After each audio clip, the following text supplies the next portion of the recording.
I am toying with the idea of having coaches permanently change their warm up is because the warm ups I see in the soccer community are not potentiating our players, which means they're not really charging their batteries. So they're going through just super light jogs, or maybe they're doing a high knee drill that isn't a true high knees, and it's just very half in, it's very low quality movement, it's not intense enough. And it begs the question, well, what are they really getting out of this warm up? And I had coaches tell me, well, the warm up raises the heart rate, it gets the blood flowing, the muscles warm. Great. Well, so does a 10-minute speed workout. Then they start to nod their head and then they say, well, like, we need a stretch. Like, wouldn't that injure them?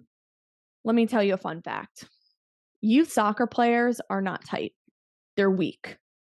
They don't get enough high intensity stimulus. They don't speed and power train enough. They don't strength train enough.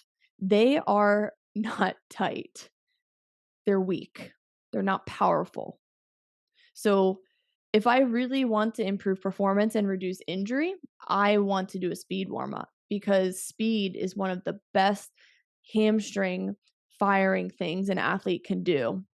And we all know that the hamstrings are very important for injury reduction and for ACLs. So is your warm up potentiating your players? So if you're thinking about implementing a new speed warm up, it's very simple. We microdose it. So microdosing means we just add in something small enough to give them a stimulus so they improve their speed, but not big enough that we're exhausting or getting our players sore for practice. Coming back to how tired's not the goal. A speed workout should charge the batteries, it should fire the central nervous system, and it should actually make athletes feel awake. And that's the one thing my athletes in Tampa, Florida will tell me about our speed workouts is they always feel energized. And I totally get it. I've done speed workouts myself as an adult who's in her 30s. I do them first thing in the day and I'm ready for the day. So when we're doing 8 movements that are 3 to 5 seconds in length, high intensity, but we're resting long in between, we're going to wake up. We're going to be ready for practice. So microdosing speed means we're being efficient with low duration, minimal movements, but high intensity.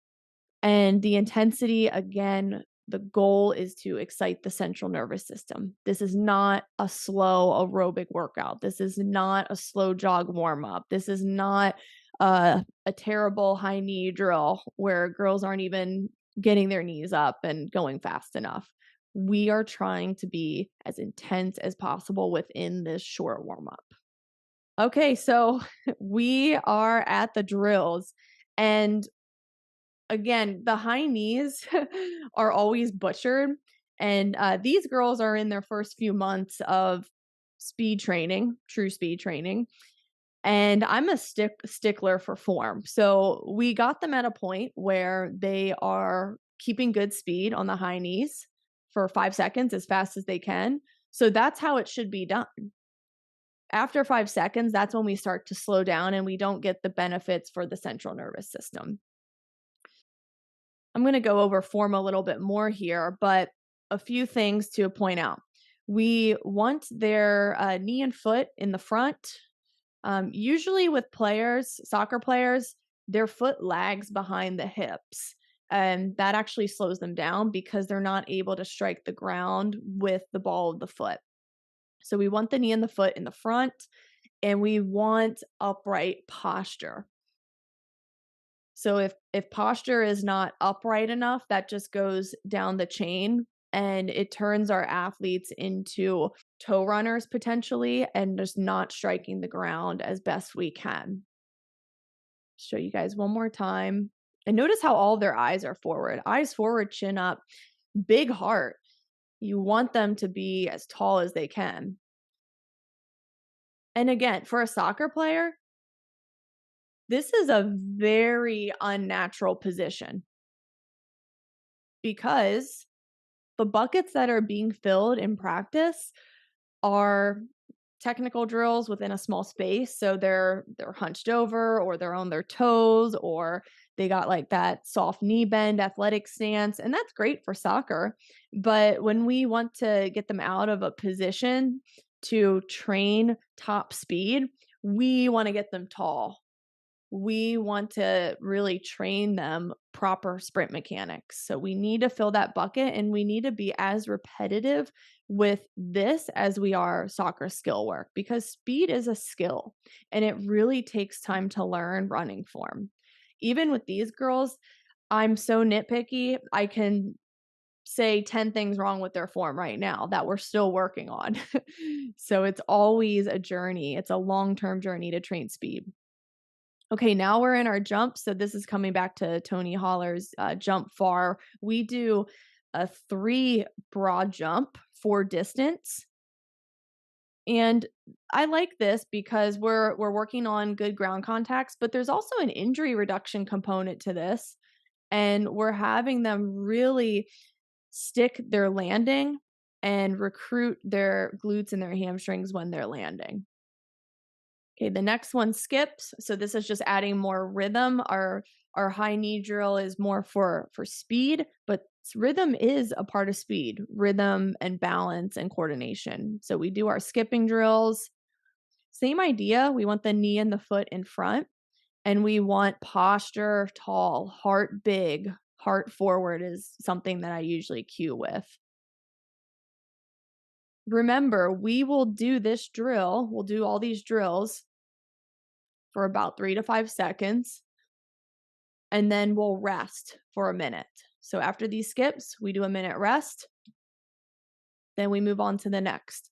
So more hop drills. So we're trying to just mimic the fast ground contact time that's in a sprint and really get our players comfortable with hitting the ground with the ball of the foot and being springy off the ground. I honestly have all age groups do pogo hops, lateral hops, front to back hops. It's great for all ages. My middle schoolers do it and my high school girls do it. So the pogo hops, we want to stay as straight as possible. And again, we want to go for speed, so as many ground contacts as possible. And I'll have the girls compete on this. I'll put 5 seconds on the clock, and they have to count how many hops they get in that time. And we compete as a group. Same with these lateral hops. 5 seconds on the clock. Count how many ground contacts you get.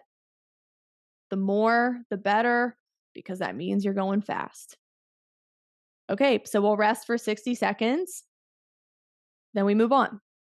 Prime times, I got this one from Graham Eaton.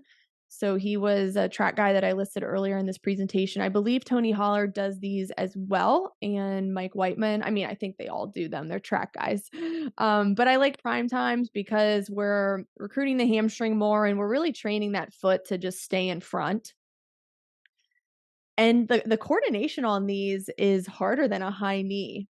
It's again, it's a very unnatural position, but it really pushes them to have that opposite arm and leg coordination while also keeping their speed. I have them count how many they get in this as well. So we put the timer on and they count how many kicks forward they do. Rest for 60 seconds. I know it's a lot of standing around, but hey, at least we all get to socialize. At least we get to enjoy the day. I think the issue with speed is people get impatient. And that's one of the biggest questions I get and that I got at the convention is, well, can we just juggle a soccer ball in between these efforts? Why? Why do you want to ruin the next drill? Even if it's a light activity, we're still working, and we want to make sure that we're optimizing the next drill the best we can. And the only way to do that and to keep that intensity on the next drill is to stand around and rest. I don't know what happened with our culture, the constant need to be busy and moving around. I think it's just we all are just indoctrinated to constantly be stimulated, and I get it. We all succumb to it at times, but do you really want to develop speed? Do you really want to build twitchy athletes? Then take your rest time. And we use this as a great opportunity to catch up. How's school going? What summer vacations do you have planned? We just socialize or we enjoy our surroundings and the sun and nature. And that's always a good thing. One of my girls texts me that one of her coaches is trying to implement these workouts, and I was like, "Oh my gosh, that's so awesome. I'm so glad he's doing that. That's amazing." And she was like, "Yeah, it's great, but he could learn a thing or two about taking longer rest times because we're not resting long enough." And I was like, "That's my girl. You get on him about that." But I get it. Coaches want to make it look like we're constantly working, but the best work is quality work. And quality work happens when we recover. Next, now we do our 10-yard accelerations. The track guys will do just regular track starts. Sometimes I'll do them, but I like to mix it up. We'll start from a plank position. We might start from chest to ground, or maybe we'll start with a side shuffle and then turn and sprint into a 10-yard. I just like to mix it up just to add some variety. And I think there's no hindrance to that, to doing that. And I think we can give our players some variety. But these are fun. They're always competitive and the girls love them. Okay, now we're on to our top end speed sprint. So this is the last drill that we'll do, and it is one of the most crucial to get in. It's that top end speed exposure and getting your mile per hour number, how fast you can run in miles per hour. So I was able to get a top view of this so you guys could better see, because I got a lot of questions on what the run-in looks like. But usually our run-ins, we start 20 meters out. So you see these two cones here. These are the timing cones that I use. I use the free lap timing system. And if you're interested in getting one, I included a link in the caption below. I'll talk about that soon here in detail. But we're starting 20 meters out, and we're starting at about a 50% sprint. So we'll go like 50% sprint. And then as we get closer to that first timing cone, we're starting to really pick up our speed. So we're getting into a 75%, 85, 95. And then as soon as we hit that timing cone, we're going full 100%. So it usually takes 20 meters or more to get that top speed, which is why we place the timing cones out here. So here's the full drill. My run in, I sprinted pretty fast, but I think there could have been a better buildup there. Let me do it again. So 20-meter run in, and then you hit that timing cone and you're going full speed. So that's the 10-meter fly. You'll do 2 of those. And in between those 2, you want to rest longer. So usually we do a 5-minute rest for that ATP to replenish and for players to get the full recovery, because we want the 2 sprints to, yes, we want them to optimize how we're training the central nervous system, and we want to make sure that the 2 sprints are very close in time to the millisecond. I've had players who were like, "Okay, well, I want to run my 10-meter fly in my second 10-meter fly after a 60-second rest." And I'm like, "Okay, let's try it. Let's see what happens." And their second set is so slow and they get mad, and I just nod my head. I'm like, "That's why." So we want to make every sprint count, and we want to go as fast as we can for every set. So make sure you're doing that 5-minute rest time. Please don't juggle the soccer ball in between. Please don't do burpees. Please don't have hit circuits set up on the side. Rest, stand around.